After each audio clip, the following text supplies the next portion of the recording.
All right, sports fans, how's everybody out there doing? William Martin coming at you one more time here on YouTube with another edition of the 300 Pounds of Sports Knowledge Podcast.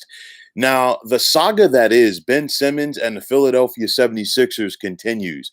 Earlier this week, reports surfaced that Simmons had informed the 76ers that he would like to be traded. Now, the Sixers gave Simmons a contract extension in 2019, and he is still owed roughly $140 million through 2025. Now, Simmons is 25 years of age, and he has really failed to maximize his potential. Simmons is a bigger guard who can pass and rebound, but he has failed to be a consistent scorer. Throughout Simmons' NBA career, he is shooting less than 60% from the free throw line, and he was only made 5 career 3-pointers during his NBA career. Simmons has not improved his game, and he is afraid of the spotlight. And those are two big no-nos if you're going to be quote unquote a star player. And I said it when they did it, and I will say it again. The Sixers made a mistake when they gave Simmons that extension a couple of years ago. You look at a guy that's afraid of the spotlight, and you cannot give that type of money to a player that cannot come up in the clutch for you. We saw that in Game 7 of the Eastern Conference semifinals this year when Philadelphia lost at home to the Atlanta Hawks, and Simmons had a wide open layup at the basket, and he passed out. This is a situation where I think a lot of people get it misconstrued. A lot of players, and it's not just across the NBA, but it's also other sports, but mainly the NBA. A lot of these guys, they want those big contracts, but they don't want the responsibility that comes along with it. When you get these contracts and you're making more than 20 or $25 million a year, and of course, in Simmons' case, it's close to $40 million. It's a situation where you know what you're expected to be the guy. You can't go hide. You can't go duck and cover, things like that. You got to put up. And I know that the fans in Philadelphia, along with the media, can be very critical. But you know what? That's part of it as well. Again, when you want that money, you have to deal with that. And this is a situation where you know what? Does not want to get better.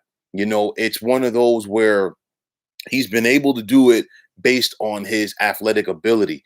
And you know what? The thing is, once you get to that level in the NBA, everybody there has athletic ability, else they would not be there. But you got to work on your skill, you got to work on your craft, and you got to find a way to elevate your game and take it to the next level. Things that he has not wanted to do.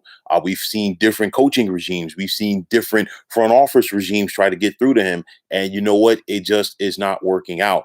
And you look at the Sixers right now, do they have the potential to win an NBA championship? Yes, because you look at their core that consists of guys like Joel Embiid and Tobias Harris, but they need that other player. And especially you need somebody who's not going to clog up the paint. You have Joel Embiid for that. You don't need another guy, especially from the guard position, that you know what can't shoot, can't spread the floor, especially in today's NBA where a lot of people are taking the 3-point shot.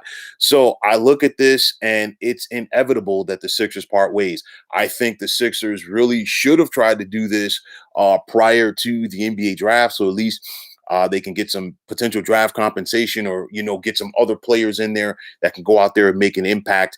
Right now, Simmons has said that he does not intend to report the training camp, and I think it's a situation where the Sixers have to do this now because you don't want an unhappy camper coming in and potentially messing up your chemistry. We saw what happened last year with the Houston Rockets and James Harden in a similar situation, and the Rockets had no choice but to make that trade. And of course, it was a 4-team trade that saw Harden end up as a member of the Brooklyn Nets.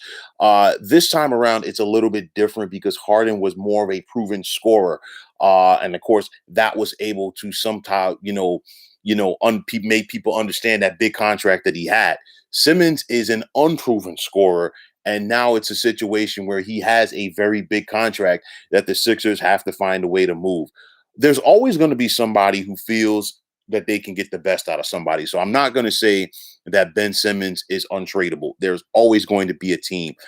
Somebody's going to step up. Somebody's going to say, hey, we can make this deal work. It's just going to be a matter of who. But make no mistake about it, I really think that Ben Simmons has played his last game in Philadelphia. It's a situation where if he comes into training camp, if he's around the team, you know what?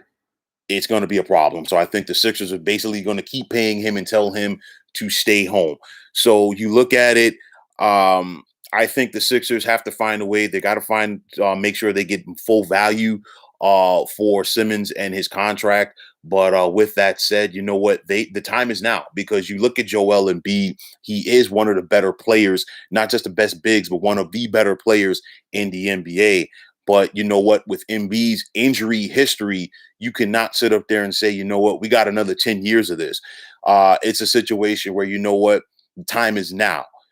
You have players around him. I know it would have been great for them to make that run last year when they had more depth. They lost Dwight Howard. He went back to the Lakers. They did bring in Andre Drummond, but you still have Simmons and you have Harris. And if they can get that point guard who can somewhat score, that's going to make things better for them. So it's going to be interesting to see how the Sixers and how this thing plays out going forward.